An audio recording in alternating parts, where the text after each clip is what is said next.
Gini Bang RK, Tuhan kok disalib itu Bang RK? Katanya dia menebus dosa, itu bagaimana Bang RK? Apakah benar dia menebus dosa Bang RK? Ya. Ya. Gimana Bang RK? Sudah. Ya sudah. Kalau Yesus sudah disalibkan, kamu yang disalibkan. Oh, jadi Yesus ini menanggung dosa umat manusia ya, seluruh umat manusia yang ada di bumi, begitukah? Sekarang pertanyaan saya simpel. Siapa yang menanggung dosa kamu? Ya saya sendiri. Kalau di Al-Quran saya sendiri. Yang bisa menghapus dosa kamu siapa? Hanya Allah Subhanahu wa Ta'ala. Yang bisa menanggung dosa kamu siapa? Saya sendiri yang menanggung. Karena dosa dibawa-bawa sendiri Bang RK. Kalau di keyakinan umat Muslim, kalau di keyakinan umat Kristen bagaimana itu kalau sudah ditangguhkan kepada Tuhan itu bagaimana itu? Sudah? Sudah? Ya sudah. Oke, kalau kamu bisa menanggung dosa kamu sendiri, berarti kamu adalah Allah. Jadi tidak toh, saya manusia biasa. Ya kamu kan bisa menanggung dosa kamu sendiri, berarti kamu adalah Allah dong. Loh, kita kan yang melakukan kesalahan Bang RK. Misalkan kita berbuat bohong kepada orang itu adalah dosa Bang RK. Jika kamu sudah menanggung dosa sendiri, dosa kamu dihapus gak? Iya, dihapus nanti sama Allah Subhanahu wa Ta'ala. Kalau ketika diri kamu sendiri bisa menghapus dosa, dengar baik-baik. Ketika diri kamu sendiri bisa menghapus dosa, dosa kamu terhapus gak? ya bisa Bang RK, asalkan Coba stop dengar. Berarti kamu adalah Allah karena kamu bisa menanggung dosa kamu sendiri dan menghapus dosa kamu sendiri. Kamu adalah Allah itu sendiri. Ya biasa sama seperti Anda Bang RK. Bisa makan, minum, tidur, manusia biasa seperti saya kamu. Enggak, kamu dengar baik-baik logika saya. Bang RK, coba bikin logika Bang RK. Bagaimana Tuhan menjelma sebagai manusia? Bagaimana Bang RK? Apakah itu tidak terendah Bang RK? Bagaimana itu? Silakan RK. Yang bisa menghapus dosa itu Allah atau manusia? Allah. Ketika kau mencium Hajar Aswad, menghapus dosa kamu sehabis-habisnya enggak? Ya, di hadis ada. Iya. Oke, apakah Allah kamu adalah Hajar Aswad? Bukan. Itu hanya perantara. Kamu dengar baik-baik dulu, dengar. Yang bisa menghapus dosa itu Allah atau manusia? Allah. Oke, ketika kau mencium Hajar Aswad, dosa kamu terhapus habis-habisnya enggak? Ya. Nah, apakah Hajar Aswad adalah Allah kamu karena bisa menghapus dosa ketika kau mencium dia? Tidak, karena dia tidak. Karena batu itu hanya perantara saja Bang RK. Itu di untuk menciumnya. Kalau bisa menciumnya tidak apa-apa Bang RK. Kadang kan berebutan di situ Bang RK. Dengar baik-baik. Begini Bang RK, saya mau bertanya kepada Anda Bang RK. Dengar. Batu adalah perantara antara Allah dengan manusia. Apakah seperti itu? Hanya perantara saja, itu mengikuti sunnah Nabi Muhammad SAW. Baik, dengar baik-baik. Apakah batu adalah perantara antara Allah yang Maha Kudus, suci dengan manusia yang berdosa? Itu adalah batu dari surga Bang RK. Saya nggak tanya batu dari surga atau tidak. Yang saya tanyakan adalah, apakah batu itu adalah perantara antara Allah yang Maha Suci dengan manusia yang berdosa? Oh tidak juga. Tidak juga Bang RK. Tidak juga Bang RK. Kau bilang batu adalah perantara tadi kau bilang. Karena batu adalah batu Bang RK. Batu adalah batu. Anda Batu adalah batu. Oke, Anda mau batu adalah berbicara tentang batu. Yesus adalah batu yang dibuang oleh tukang dengar batu. dulu. Dengar dulu. Kamu dengar baik-baik. 11. Allah kamu ada di mana? Allah kamu ada di mana? Allah itu tidak bertempat, yang butuh tempat itu adalah makhluk. Oke. Ketika Allah tidak bertempat, ya, berarti kiblat kamu tidak bertempat juga. Janda. Dengar baik-baik. Allah tidak bertempat kan? Iya, yang butuh tempat adalah manusia, Bang Irka. Oke. Saya mau bertanya kepada Bang Irka. Dengar. Ketika Allah tidak bertempat, ketika Allah tidak bertempat, berarti kiblat kamu pun apakah tidak bertempat? Jawab itu dulu, jangan kemana-mana. Ya bertempat, Bang Irka, kan kita kalau kita sholat harus menghadap ke kiblat. Diam. Ketika kiblat kamu bertempat, kiblat kamu kemana? Ya arah kiblat. Pokoknya umat Islam itu harus menghadap kiblat kalau mau sholat, Bang Irka. Begitu, Bang Irka. Di kiblat ada apa? Di kiblat ada apa? Di situ ada Mekah di situ. Oke. Apakah di situ ada Allah? Allah itu tidak butuh tempat. No. Pertanyaan saya, apakah di situ ada Allah? Allah itu ada di mana-mana. Dia tidak tanya itu. Apakah di situ ada Allah? Kita hanya bisa merasakannya, Bang Irka, dengan sekarang saya tanya kepada Anda. Baik, kamu dengar baik-baik deh ya. Ketika kau bilang Allah tidak bertempat, ya, sama saya pun sepakat. Kenapa saya bilang saya sepakat Allah tidak bertempat? Ya.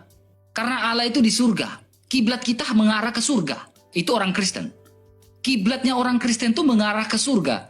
Karena Tuhan di atas segala Tuhan, yaitu Yesus Kristus, ada di surga. Ya. Jadi kapanpun dimanapun. Sekarang silakan. Ketika kami meyakini kiblat kami di surga, kami tidak perlu kiblat ke arah barat, ke arah timur, ke arah selatan, ke arah utara, barat daya, tidak perlu. Kenapa? Allah kami ada di mana-mana, tidak bertempat di dalam ruang dan waktu, dimensi yang tak terbatas. Sehingga kami begini pun berdoa enggak? Berdoa. Ya, sekarang makanya saya tanya kamu. Berdoa kepada siapa, Bang Irka? Berdoa kepada siapa, saya tanya. Berdoa kepada siapa Anda? Allah kamu bertempat enggak? Bang Irka, Anda berdoa kepada siapa?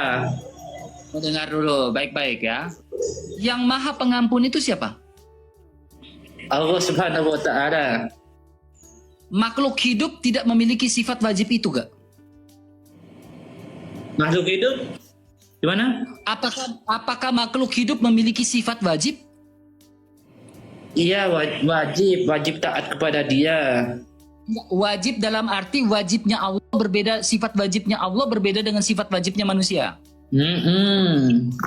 Betul? Nah. Allah Maha Pengampun, manusia Maha Pengampun enggak? Itu tergantung dari orangnya juga. Saya nggak tanya manusia, saya tanya apakah benar Allah kamu Maha Pengampun? Betul. Maha Oke. Pengampun. Maha Pengampun, pengampun ya. Ya. Ketika kau mencium Hajar Aswad, mengampuni dosa enggak? Itu sudah jelas. Itu sudah jelas. Cium rukun yamani. Itu sudah jelas kan? Itu menghapus dosa. Betul. Oke, sekarang kenapa kamu tidak menuhankan itu hanya sebagai perantara saja untuk mengikuti sunnah Nabi Muhammad SAW. Ingat, Bang Irka. Mute dulu, diam. Kalau batu bisa mengampuni dosa, kenapa kamu nggak menuhankan batu aja? Buka mic-nya. Jadi tidak toh, ngapain saya mau mentuhankan dia? Dia tidak berguna apa-apa. Dia bisa mengampuni dosa ketika kamu cium? Itu hanya Dia sebagai perantara saja yang dianjurkan oleh Nabi Muhammad SAW untuk mengikuti sunnahnya begitu. Oke, sunnah Memang ada Nabi larangan sunnahnya kalau Nabi sama kita dengan sunnah Allah atau mengikuti tidak? Nabi Muhammad SAW sebagai Nabi kita. Nah, dulu. Ayo, Sunnahnya saya Nabi sama bertanya kepada Anda sekarang.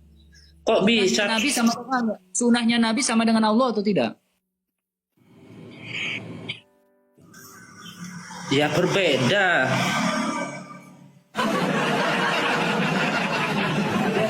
Gini.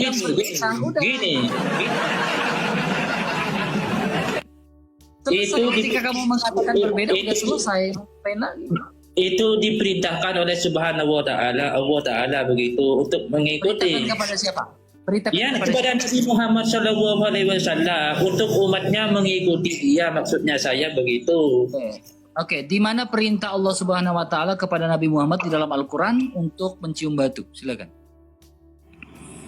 Oh, tidak ada itu hadisnya.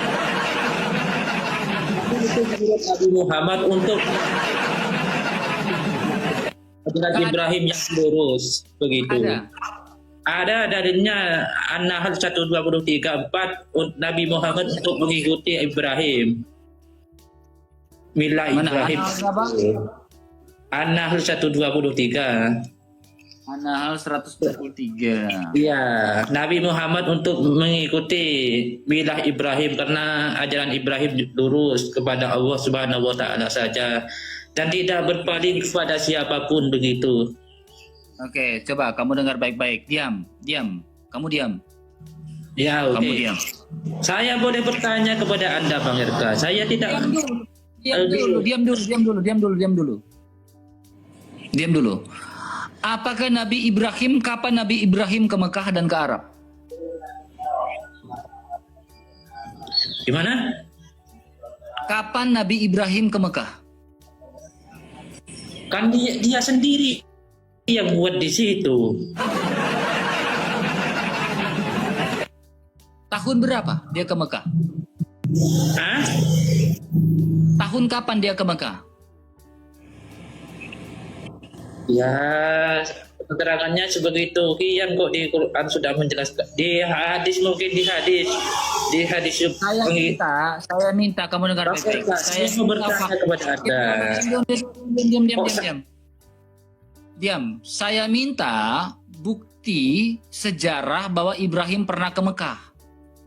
Bukti sejarahnya, silakan. Oh, ini saya tidak boleh bertanya. Iya, saya tanya bukti sejarah Ibrahim ke Mekah di mana? Gimana Anda ini? Kok saya yang ditanya terus-terusan? Ada ya?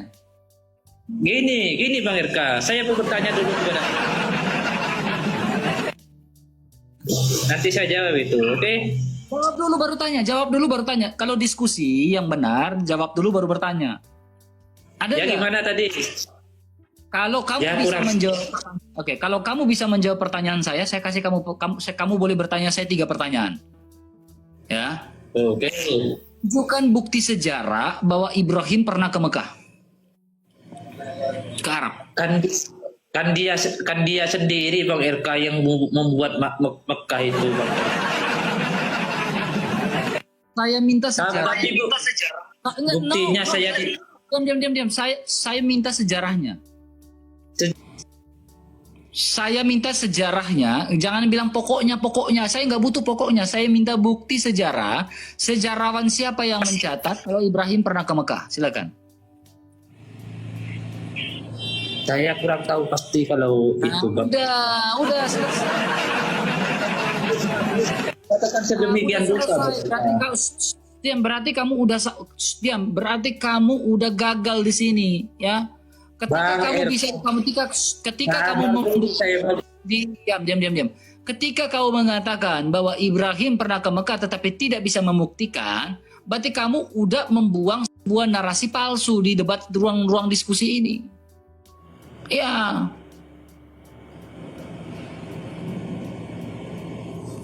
Mm-mm. Aku tak- Turun, main kelereng di bawah. Udah gagal itu. Dia bilang Ibrahim pernah ke Mekah. Buktinya mana? Gak ada. Tidak ada fakta sejarah yang mengatakan Ibrahim itu ke Mekah. Gak ada. Kecuali pernyataan subjektif. Data primer. Tetapi data objektifnya gak ada. Tidak ada data objektif yang mengatakan Ibrahim ke Mekah. Ya. Kecuali data primer. Bagaimana mungkin saya percaya? Ya, sementara Allah itu senantiasa menuntun jalannya sejarah. Peradaban manusia ini, sejarah itu tentunya dicatat. Masalahnya tidak ada sejarah yang mencatat Abraham ke Arab.